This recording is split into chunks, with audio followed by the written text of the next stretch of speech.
Buenas noches, amados hermanos, que Dios les bendiga grandemente. Qué bueno poder llegar una vez más a sus hogares, siempre recordando que somos Eclesía, Pastores Unidos para la proclamación del Evangelio, desde acá de la villa de San Juan, Zacatepeques.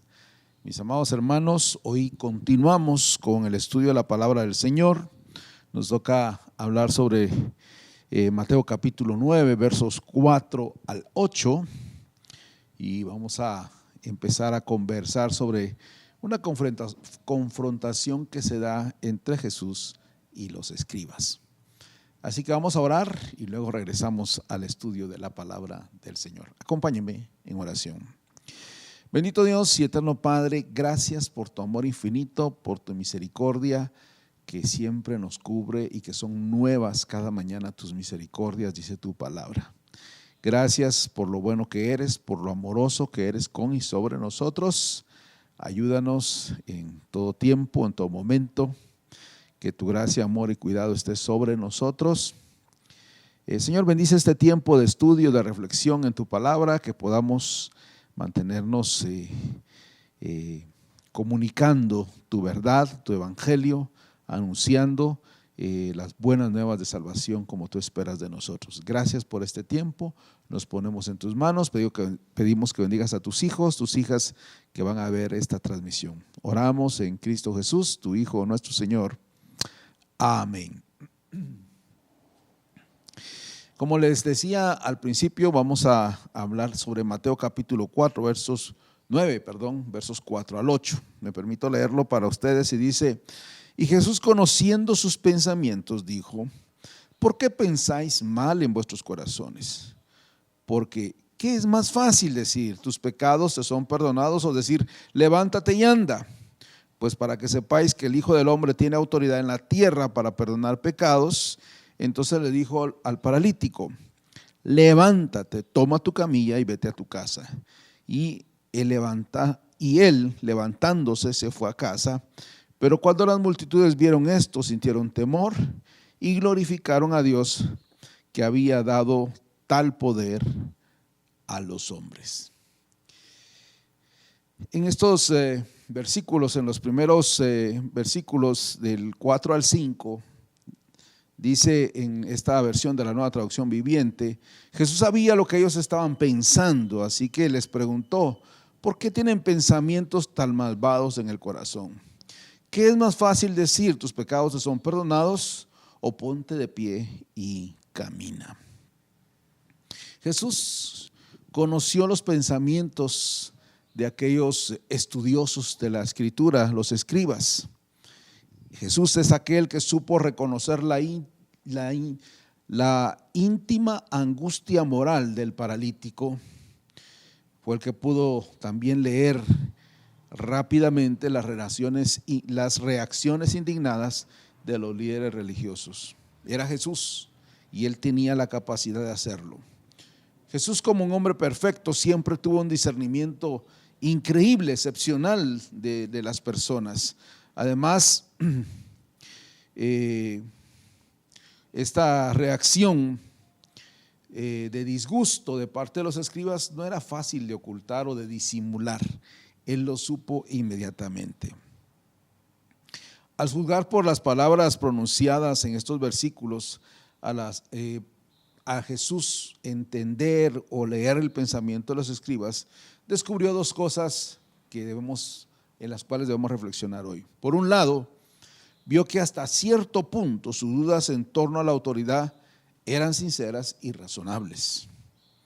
Quizá por eso merecían recibir evidencia de que pudiera ayudarles a vencer la incredulidad.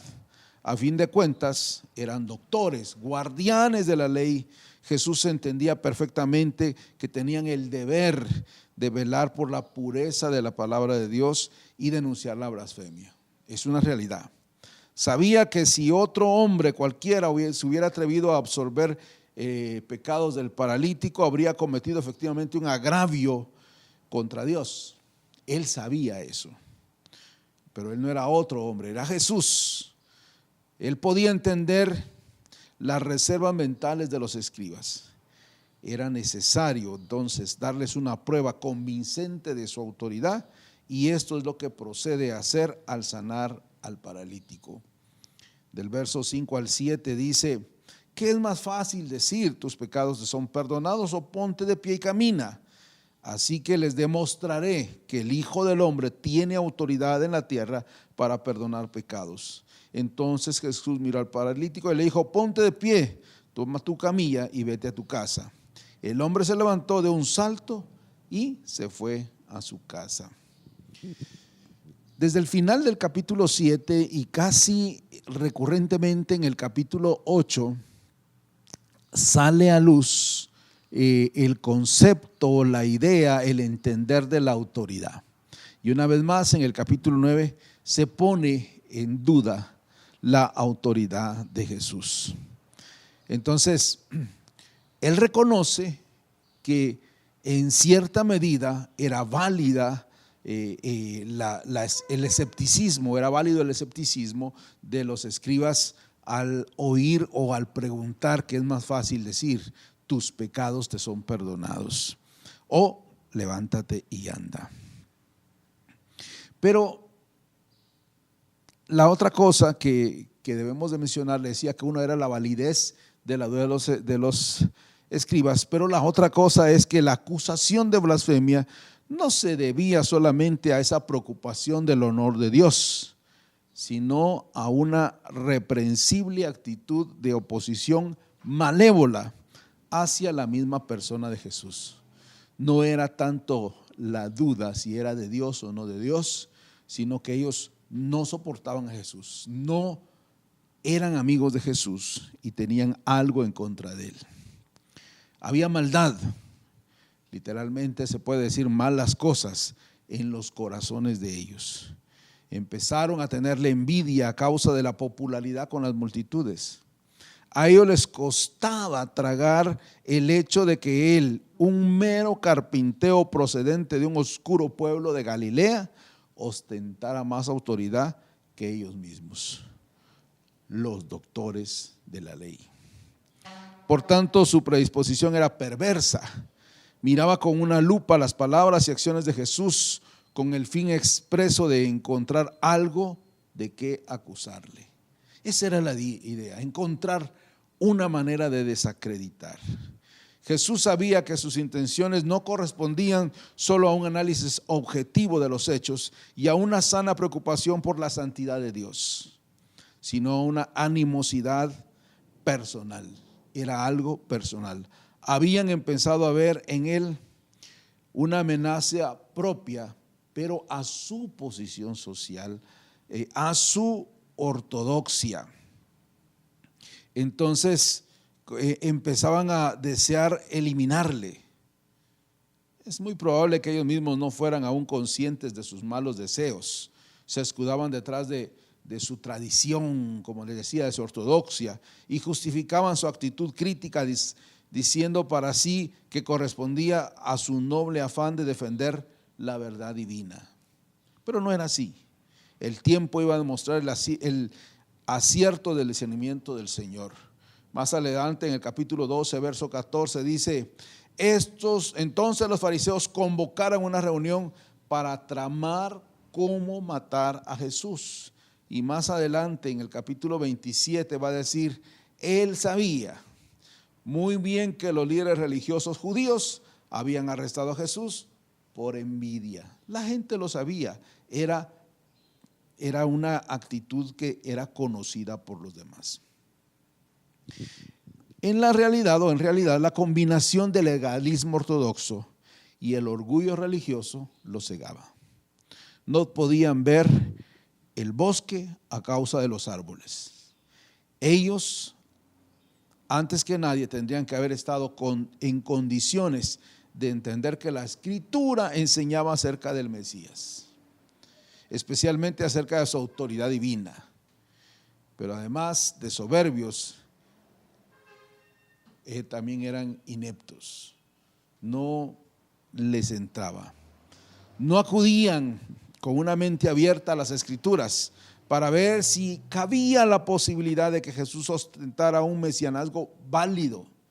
De pronto es cierto, sino que se refugiaban en sus propias tradiciones y su propio inmovilismo interesado.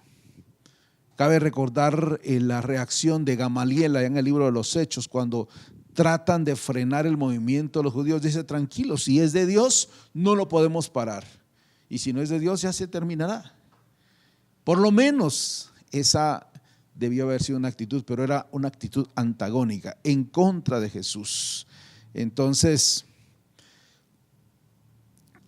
después de denunciar abiertamente su maldad, Jesús, la maldad de sus malas cosas, como les decía, Jesús procedió a hacerles una pregunta en el verso 5. Esa pregunta es simple: ¿qué es más fácil decir? ¿Tus pecados son perdonados o ponte de pie y camina? Esa pregunta les obligaba a afrontar las evidencias de su autoridad y a reflexionar adecuadamente antes de acusarle de cualquier blasfemia. Si había algo de sinceridad en ellos, la sanidad del paralítico tendría que vencer sus dudas. Si había algo de sinceridad en ellos. ¿Qué es más fácil?, les dice. ¿Pronunciar la solución sobre un pecador o declararlo sanado a un paralítico? En un sentido estricto, es más fácil sanar al enfermo. Lo hacen los médicos recurrentemente hoy en día. En el pasado habían profetas también que sanaban a los enfermos en el Antiguo Testamento. En cambio, ningún profeta hasta esa fecha y hasta el día de hoy, ningún profeta de Dios había declarado perdonados a los pecadores. Eso le correspondía solo a Jesús, porque el perdón de pecados es una prerrogativa de Dios. Solo Él tiene la autoridad. Pero aquí Jesús no busca este sentido. Su pregunta no es que es más fácil perdonar pecados o levantar a un paralítico, sino que es más fácil decir que los pecados son perdonados o decir que la enfermedad está curada. El énfasis acá está en el verbo decir, y es evidente que es menos comprometedor pronunciarle a alguien: tus pecados te son perdonados. ¿Por qué? Porque ¿cuál sería la evidencia? En ese momento no habría mayor problema, solo una manera de hablar. No hay una manera prudente, exacta de verificar y refutar esa afirmación. En cambio, si se dice al paralítico que está postrado en la camilla sin poder moverse y se le dice: levántese, a un loco exaltado o alguien movido por la fuerza del mal podría atreverse a pronunciar que alguien es perdonado o que puede perdonar a otra persona, porque sabe que nadie es capaz de demostrar lo contrario. Pero nadie pronuncia con ligereza la sanidad de un enfermo sin correr el riesgo de poner en evidencia su propia incompetencia. Entonces, en ese momento, en esa escena donde otra vez está en juego la autoridad, y es ahí donde hay que prestar atención al texto como tal, no es el hecho de, sí, en realidad es más difícil perdonar pecados porque solo Dios puede hacerlo, pero en esa circunstancia el decir tus pecados son perdonados es fácil porque no hay una manera de corroborarlo, pero decirle a este que se levante y camine, y si no se levanta y si no camina, ¿quién queda mal? Esa es la manera en que el Señor usa para demostrar su autoridad.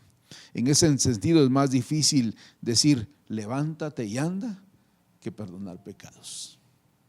Es un llamado de atención a nosotros a reconocer y la autoridad de Dios, a reconocer a aquellos que hablan en el nombre de Dios, al saber leer lo que la palabra del Señor dice y al saber entender los movimientos de Dios.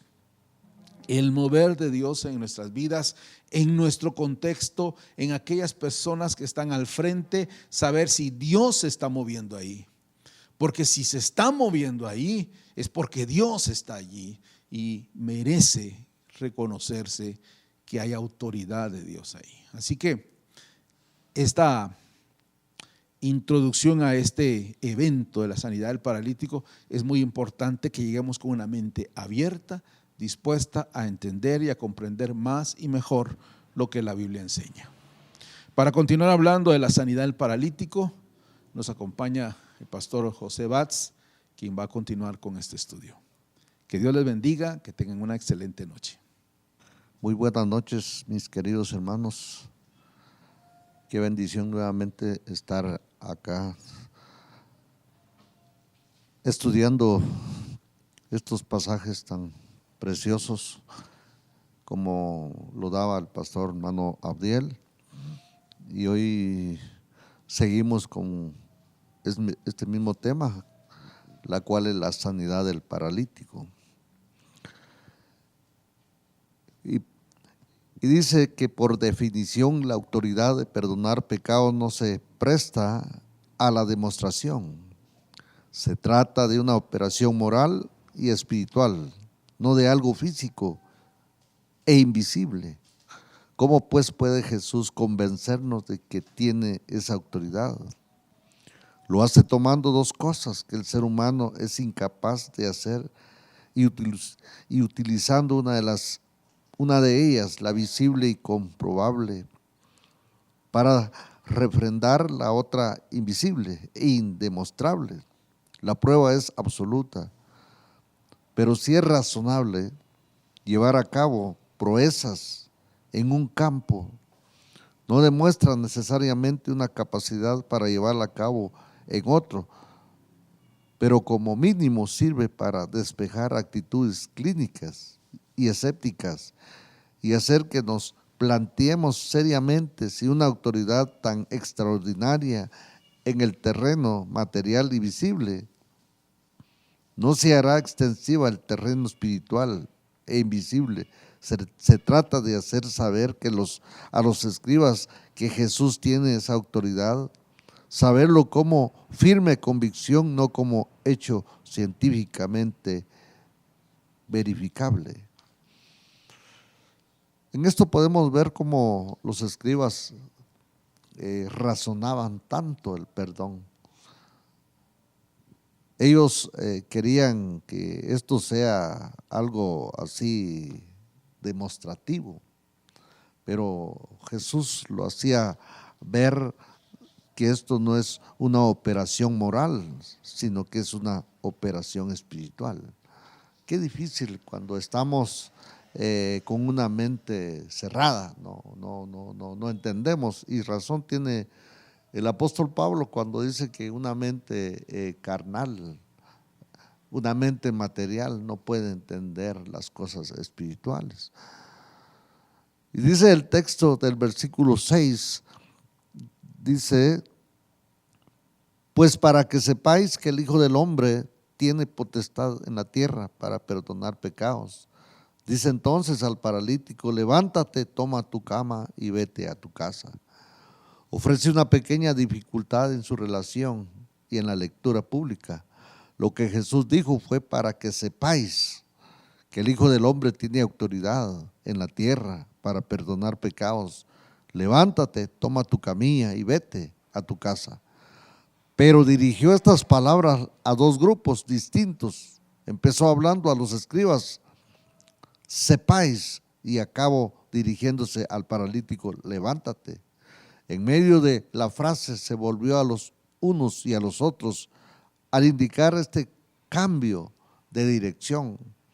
En medio del texto, Mateo emplea una interrupción literaria que a oídos modernos suena un tanto torpe.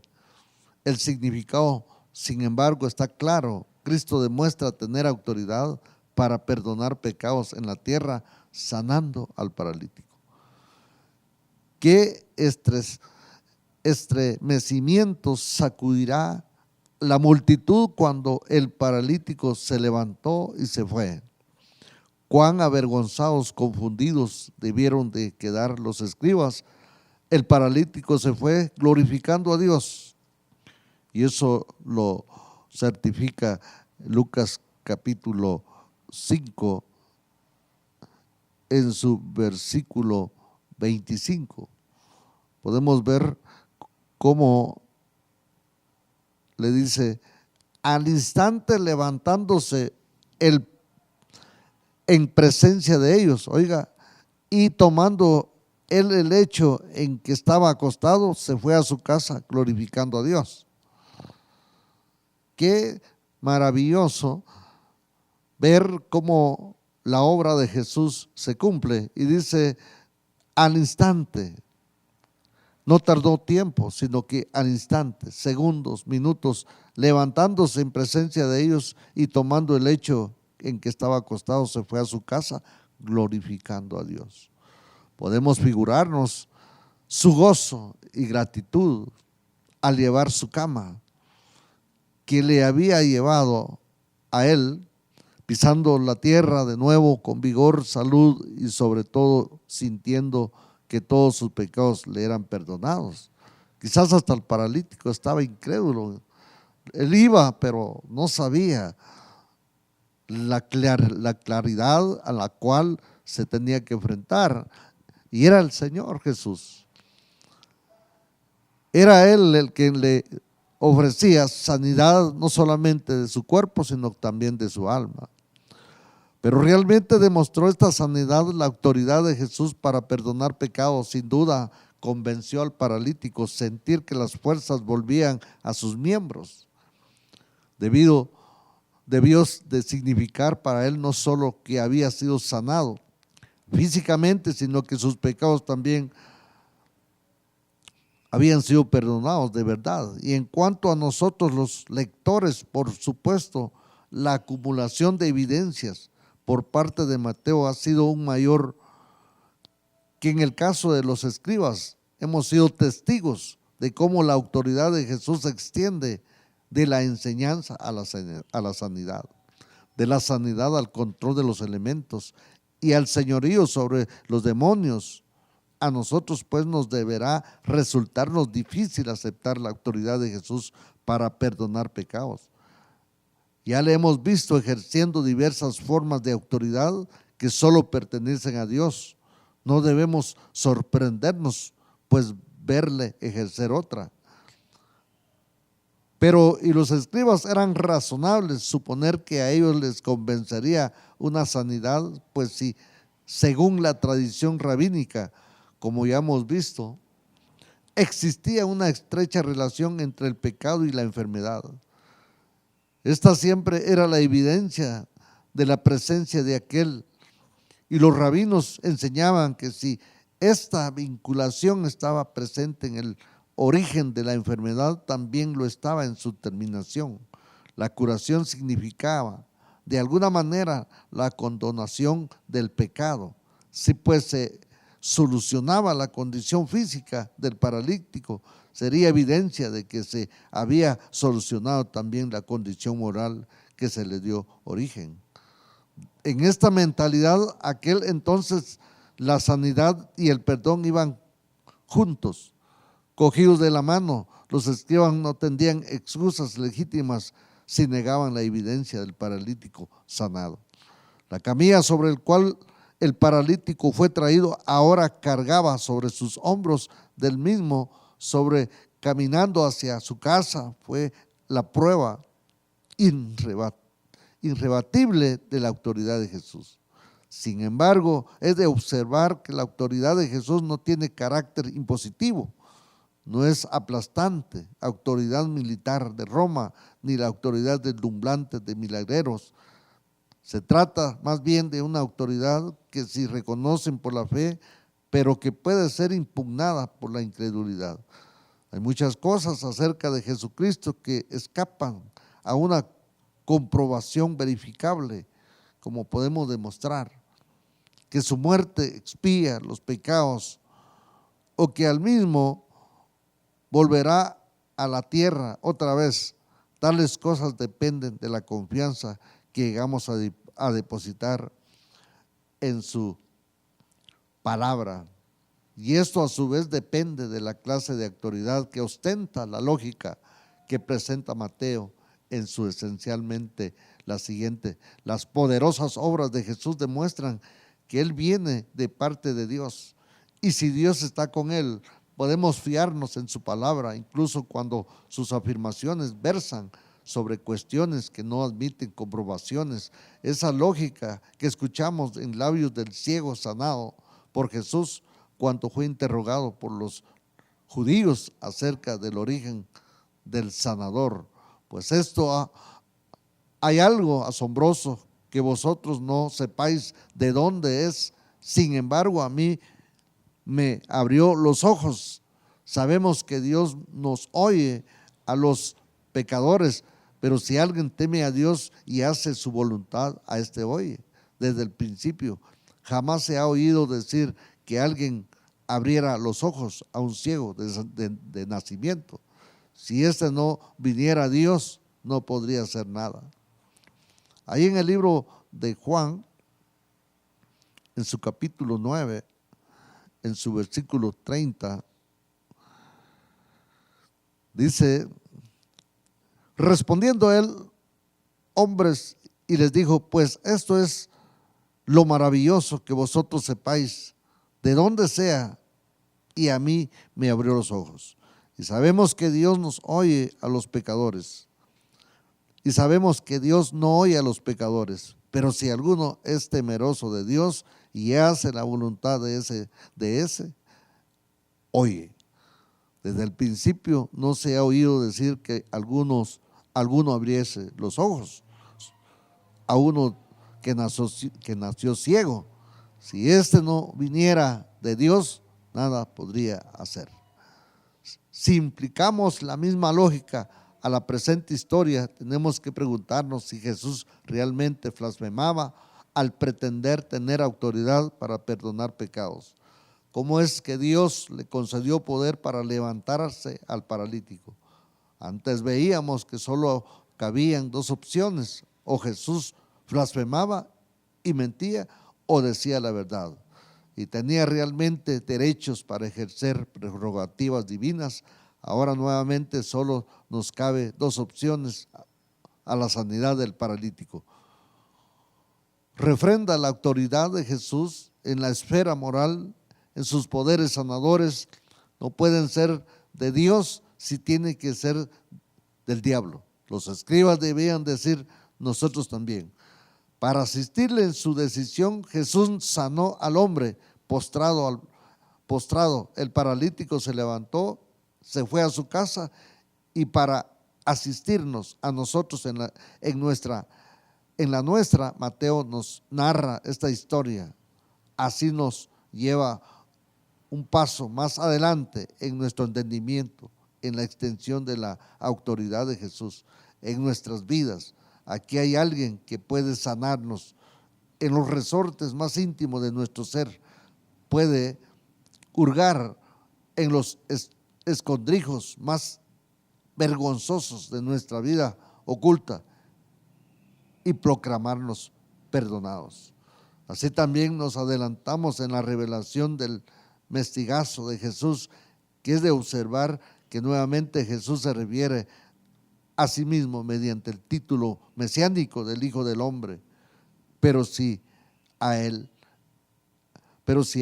escriba del capítulo 8, verso 20, le había enseñado que él, aunque hijo de hombre y heredero del universo, no tenía en aquel momento ni siquiera una sola casa de propiedad, ahora enseña a un grupo de escribas que si aún recibido ya autoridad, y eso en la tierra.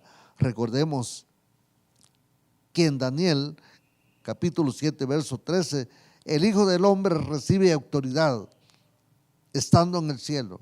Jesús trae a la tierra la autoridad que el Padre ejerce en los cielos. No ha llegado a un momento de ejercer juicio y gobierno, pero sí el de perdonar los pecados y declarar justificado al pecador. Cristo ya empieza a cumplir sus palabras de ángel. Se le llama Jesús porque salva a su pueblo y de sus pecados. Bendito sea el nombre del Señor. Esta es la enseñanza de esta preciosa noche y esperamos que usted estos pasajes lo haya confrontado, y seguiremos la otra semana con este mismo tema del paralítico que nos asombra de ver de cómo el Señor sanó a este varón, sanó al ciego, y cuánto más el Señor hoy sigue haciendo su obra en cada uno de nosotros. Así es que en esta preciosa noche, que Dios me lo bendiga y que Dios siempre nos dé ese tiempo para poder estar con ustedes, y esperando que la otra semana seguiremos con este mismo tema. Somos Eclesía, Pastores Unidos para la proclamación de este bendito evangelio. Vamos a orar pidiéndole al Señor, dándole gracias por lo que Él nos ha enseñado en esta noche. Padre, que estás en gloria, gracias, Señor, por darnos este privilegio de estar en este momento. Padre, bendice a cada uno de los que nos están escuchando, los que nos están viendo, Señor. Señor, que estas palabras, Padre, de tu palabra, Señor, queden plasmadas en sus corazones, Señor. Gracias te damos, Padre amado. Bendito sea tu nombre. Sabemos que tu palabra dice que no regresará vacía. Gracias, Señor, por este momento. Te bendecimos. Feliz noche y hasta pronto.